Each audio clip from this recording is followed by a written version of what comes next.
You're listening to the Valley Labor Report with David Story and Jacob Morrison.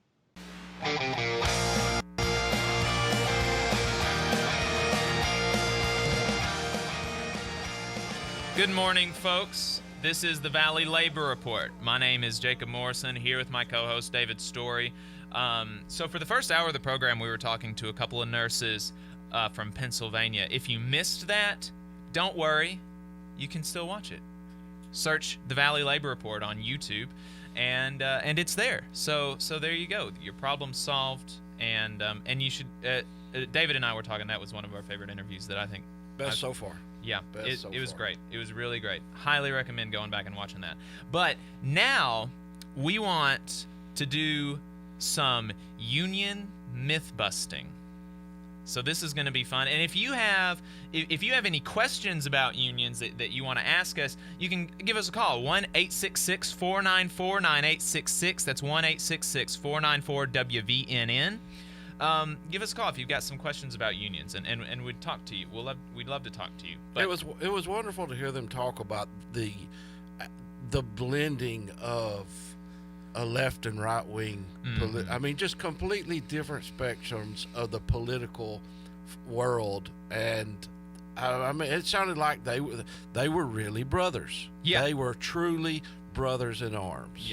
Yeah, and that's and hearing them talk together about the lies. They did a little bit of union myth busting when they were on, talking about the lies that the union busters, that these big multinational, multi-billion-dollar corporations will hire for thousands and tens and hundreds of thousands of dollars, but still tell you that they don't have enough money to meet your demands. But they do have enough money to hire these big fancy union busting law firms, or hire cops to break picket lines and stuff like that. I mean, don't listen to them. They are liars. They see you and your patients and your customers as numbers, and the only way that you can assert your rights and your dignity as people, as caregivers, if that's your situation, is to organize. That's the best way to do it. So the first one that I wanted to tackle is that union dues are mandatory or compulsory. And now this is wrong for multiple reasons here in Alabama, but it's also wrong everywhere. It's wrong in Alabama if you're ever trying to organize here in Alabama, and they try to tell you that union dues are compulsory. They don't know labor law. They don't know anything about Alabama labor law. Oh, they know labor law. Most of the time they're just lying. Yeah, they're just lying to you. Because Alabama is a right-to-work state, which means that even if you have a union, the union cannot bargain for agency fees to be a part of the contract. Like, you don't have to pay anything to the union if you are in a union workplace in Alabama. Now, if you have a union at your workplace and you don't pay your union dues, I think you're a bad person. And I'll tell you that to your face. You should pay your union dues, because your union represents you, and your union fights for you, and your union legally has to fight for you. So you should pay your dues, but you don't have to. Additionally, even outside of Alabama, unions cannot make you pay your union dues. Something that they can do is bargain for in their contract that employees have to pay an agency fee, which is always lower than union dues and can only be used to go towards representation purposes.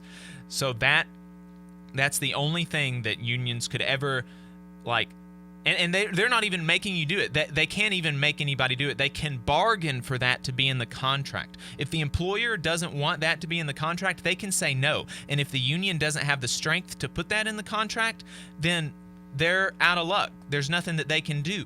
And these decisions are made democratically by the members. You get to vote on whether or not you want a union. You can have your voice heard in the writing of the contract. You don't have to put mandatory agency fees in the contract if outside of Alabama, and it's always reversible. You can always vote out the union. You can always say that, no, I don't want that to be in our contract. But that's not super relevant here in Alabama, because here in Alabama, we're a right-to-work state, and you don't have to pay union dues. So you'd be a bad person if you didn't pay union dues and you have a union, but you don't have to. Yeah, the fact is they're bargaining on your behalf. There's a lot of expense that people don't recognize that goes into paying lost wages because your coworker, and that's the wonderful thing about unions, is your coworkers are the ones that's going to be negotiating. It could be you. It could very well be that you're the person elected. I've been elected for 3 contracts now to go negotiate on behalf of my employees. Or my coworkers' employees. Good God, listen to that. So you could be the one negotiating, and that's very expensive for the local, because for us, we spend generally 2 weeks in preparations that the union, your dues will be paying the lost wages for those people that are going to prep for that. Then you spend another 3 weeks negotiating with the company that are lost wages as well. So yeah, if you're in a union, pay your dues. Pay your dues. So here's another one, and this is one especially the engineers in the audience. You're going to hear this all the time. Professionals don't need unions. All the time you're going to hear that. Some of y'all probably think that if you're an engineer, you're an engineer, you've got a degree, and you're like, I don't need a union. I'm valuable enough on my own. I can bargain for my own contract. It doesn't matter. I don't need a union.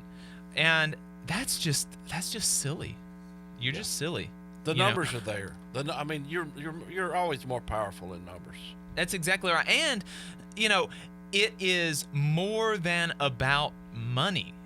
If all of you, I would bet money every single engineer in the audience has read the Dilbert cartoons. And the constant joke about from engineer to engineer, I work with a bunch of engineers, is, managers, they don't know anything about anything. Well, how to, it's not, having a union is not always about money. It's about having a voice in the way that your workplace is run. Even if you can bargain over a contract, and you don't even have to ask for a raise, guys. You don't.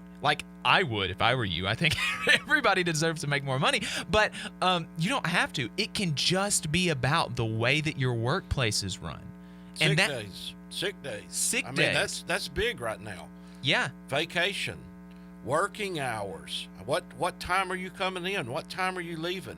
At our plant, engineers give 5 hours a week for free. That's built into their salary. Who in their right mind? I recognize there's a lot of people out there that need jobs, but who in their right mind is going to come to work for 5 hours for free? Right. Well, and two, even going back to money, Facebook is coming here, and Facebook, I hear, pays their engineers really well. Even if you're making 6 figures, but let's say your boss is making 9 or 10, maybe you should have a bigger share of that, because you're the one that is doing the work that is bringing in the money for your boss to make millions and billions of dollars. Maybe you should have a bigger share, and maybe the person who is reaping the profits off of your labor should have a little bit less of the profits from the labor that you're doing. If you, it's about making sure that you get what you're due. And even if you're this big fancy engineer making 6 figures, if your boss is making millions and billions of dollars, you're not getting your due. They're taking your due. They're taking the labor, the value that your labor has provided for them, and they're keeping it for themselves. And one of the big things that's never talked about a lot is seniority. Seniority, the fact that especially right now, there's going to be, with the downturn after the COVID, there's going to be some cutbacks in different areas. Seniority is tremendous. And a lot of times what you'll see, especially at our company, A lot of times what you'll see is the older folks getting laid off, the ones that may have 30, 40 years of service, and keeping the younger guys. And there's nothing wrong with the young guys coming in. I love to see the young guys come in. But the fact of the matter is they pick and choose depending on age, because it lowers their health care costs. It lowers they're generally, the younger people are making a little bit less money, maybe in a lot of cases a lot less money. Right. So it lowers their overall cost, but it hurts. I can tell you this, it hurts the workers on the floor, and it hurts the business in general. It hurts morale. Yes. You lose experience. They lose experience. We lose experience because we rely on engineers consistently. So seniority is tremendous. Putting that seniority into where if you've got the years in, you don't get laid off first, you get laid off last. Right. And I mean, seriously, that's like Joe and Bill were talking about earlier. They don't see you 9 times out of 10. Your boss, the corporation that runs your company, the multinational oligopoly that you work for, they don't see you as people. No, we're all numbers. They don't see your customers as people. They don't see your patients as people. You are numbers on a spreadsheet, and their only job as CEO or as manager or as the boss is to make line go up. They don't care about the human consequences of that. They don't care about what happens. They don't care about the quality of the work. They want to make line go up. And you have to make them care about things other than line go up. The best and generally the only way to do that, form a union.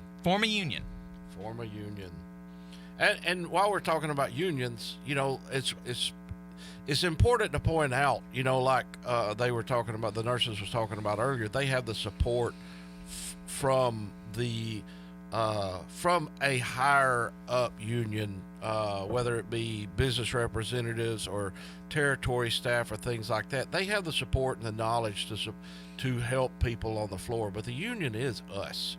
It is 100% democratic. The workers on the floor decide what they want. The workers on the floor vote on what they want.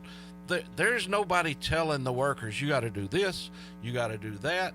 The workers are reaching out to the at the international or the national level, in some cases asking for help, but they're never told, hey, you got to do this.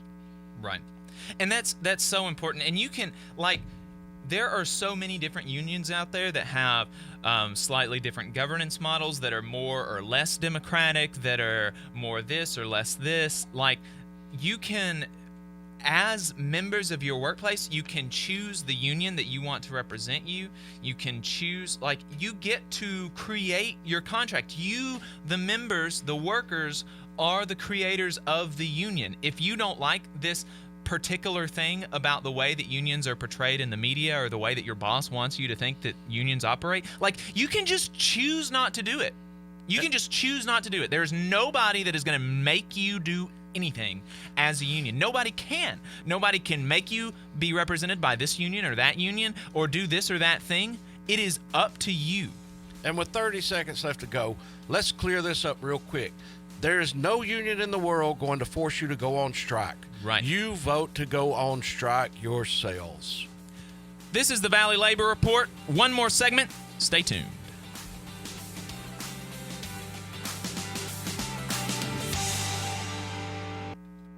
Rolling stones of the rap game, not bragging. Look bigger than Jagger, not sagging. Roll it backwards, I'ma leave it at that. That ain't got nothing to do with rap. Shut your backs, expose those cats who pose as heroes, take advantage of blacks. The government's gangsters, so cut the crap. A war going on, so where y'all at? Fight the power, cause they responsibility. F the police, who's stopping you from killing me? Disasters, fiascos, or loot by PE. Is the science that we believe in TV? Good morning, folks. This is the Valley Labor Report. My name is Jacob Morrison, here with my co-host, David Story. This is our last segment. Want to give a shout out to everybody listening. Thank you so much. My sweet wife, Lauren. We got some Wobblies up in Utica, New York, listening to us. And of course, our audience down here in Alabama. Thank you so much. We are doing... Hey, don't forget about my machinist brothers up in Chicago. Oh, Chicago. Yeah. We got some folks from IAM District 141 listening to us. I know we had their president and general directing chair on a while back. And I seen a brother with the iron workers over in Sheffield commenting. So the iron workers in full support there as well. We thank y'all over there. I know. Hopefully there's some IBEW brothers over there in Sheffield. We got brothers and sisters across the state, across the nation. I don't know. I hadn't picked up anybody on an international level, but maybe we'll get some international listeners as well. Maybe. So we've been doing some union myth busting, and the next myth that we want to tackle is that unions are corrupt. Just a blanket statement: unions are corrupt. You don't want to mess with unions because they're corrupt. Now, the first off, right, is that unions are human institutions. David and I both know that, right? They're not. No union is going to be perfect. No union is going to be like and there are going to be flaws in unions, and there are going to be flawed iterations of unions. That is the nature of humankind. Okay, so. You can, no doubt, you can give me an example of a union that has done terrible things or is doing terrible things. Surely there's no companies that's Surely there's no companies, though. No. And now here's a good question. Why is it that unions are much more seen in the public eye as corrupt more often than companies, when we know for a fact that companies hid the reality of climate change from us for decades? Companies hid the reality of tobacco causing cancer for decades. Yeah. They hid asbestos from us, and that and here's what: corrupt union officials go to jail. How many CEOs that were responsible for the financial crisis in 2008? How many of them went to jail? Yeah, look at Wells Fargo. Many? Yeah. Look at Wells Fargo. Look at Wells Fargo. I mean, just absolutely corrupt. Signing people up for credit cards that's they've never even talked to. How many of them went to jail? None, right? I don't think anybody from Wells Fargo went to jail. Don't think any of the bankers from 2008 went to jail. Well, that's because they got money. They're constantly cutting deals with the government. That's right. So, and there's the big difference. When unions are corrupt, the officials are most often caught, and they are punished, and they generally go to jail. They go to jail and they do time. Good, right? We don't want corrupt union officials out there running unions. We want them punished. But that's like propaganda, okay? Yeah. Like, as the treasurer for our state council, I handle all the checks coming in, all the money's going out, and I can tell you, you have no idea the amount of oversight that I have to go through, the hoops that I have to jump through, not just with my union, and that's a great thing, that the audits that occur every 6 months, but also with the federal government, and the fact that anytime. A lot of times when people start talking about unions, they talk about, well, they're donating money to the Democrats. Horse crap. Unions are federally banned from donating money to the Democrats. Anybody that tells you that is either lying or they're clueless. Chances are they're both. But there's never been a one red union cent donated to any political campaign because it's federally outlawed.